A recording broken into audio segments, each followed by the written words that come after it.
आदरणीय बंधुओं, माताओं व मेरी प्यारी बहनों, राधे राधे। आप सभी का हमारे YouTube चैनल जीवन की धारा पर बहुत बहुत स्वागत है।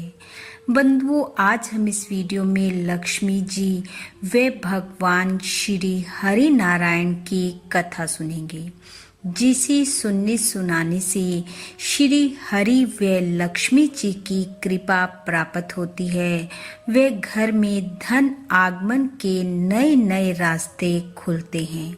कथा कहानी सुनने के बाद यदि आप हमारे चैनल पर नए हैं तो कृपया हमारे चैनल को सब्सक्राइब करें, बेल आइकन को प्रेस करें ताकि हमारी वीडियो की नोटिफिकेशन सबसे पहले आप तक पहुंचे। वीडियो को शेयर व लाइक भी जरूर करें। कथा कहानी के अनुसार एक समय की बात है, भगवान विष्णु व लक्ष्मी जी धरती का भ्रमण करने पृथ्वी लोक पर आए। घूमते घूमते दोनों एक सुंदर स्थान को देखकर कुछ समय वहां विश्राम करने के लिए रुक गए। भगवान अपनी आंखें बंद कर विश्राम के लिए लेट गए और लक्ष्मी जी सुंदर दृश्यों का आनंद लेने लगी। कुछ देर बाद लक्ष्मी जी ने देखा एक व्यक्ति मदिरा के नशे में धुत गुनगुनाता हुआ उधर से गुजरा। अचानक उसे ठोकर लगी और वह गिर गया। उसने देखा कि उसे ठोकर रास्ते में पड़े कुछ छोटे छोटे पत्थरों से लगी है। अब वह खड़ा हुआ और अपशब्दों का प्रयोग करते हुए उन पत्थरों को अपने पैर से इधर उधर करने लगा। अचानक उसे वहां एक पोटली दिखाई दी। उसने पोटली उठाकर उसे खोल कर देखा तो उसमें सोने की मोहरें थी।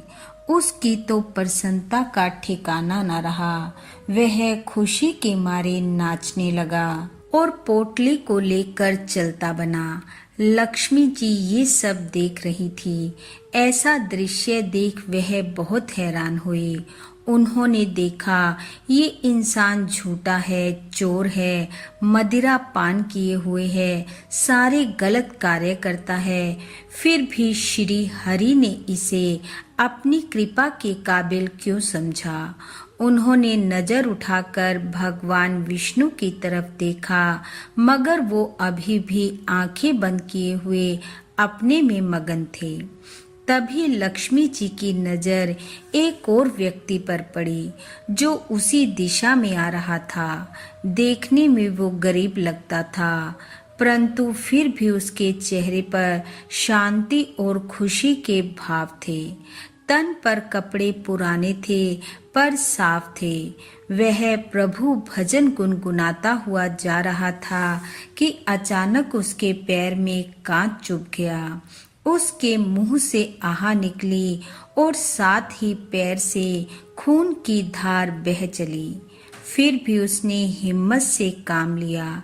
एक स्थान पर बैठा, कांच पांव से निकाला, अपना गमछा पैर पर बांधा और भगवान का धन्यवाद करते हुए लंगड़ाता हुआ चल दिया।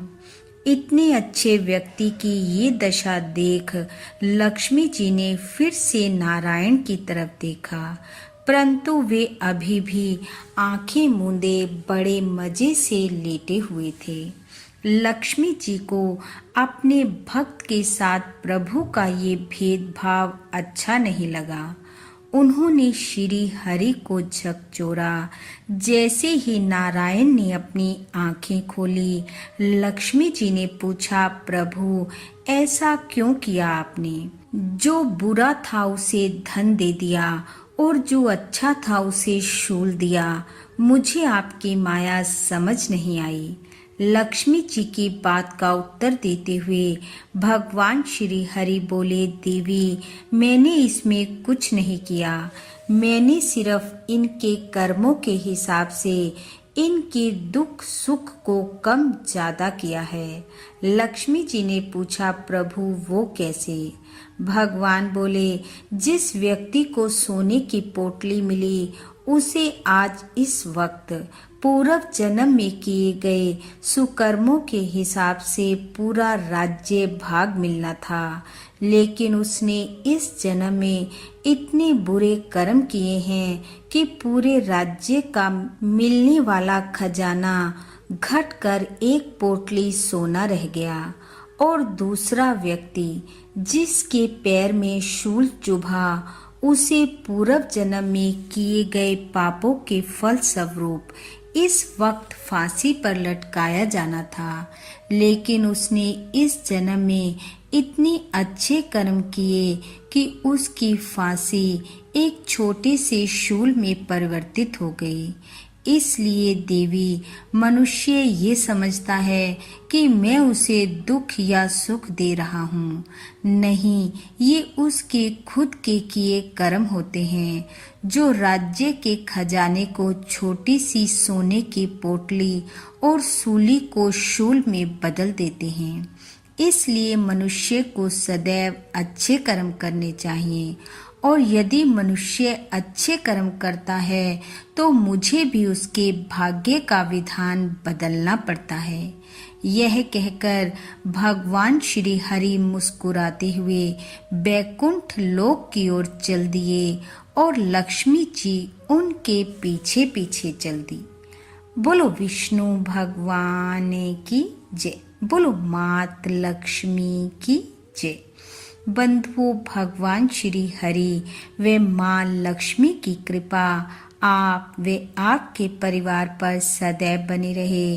आपका घर आंगन खुशियों से महकता रहे।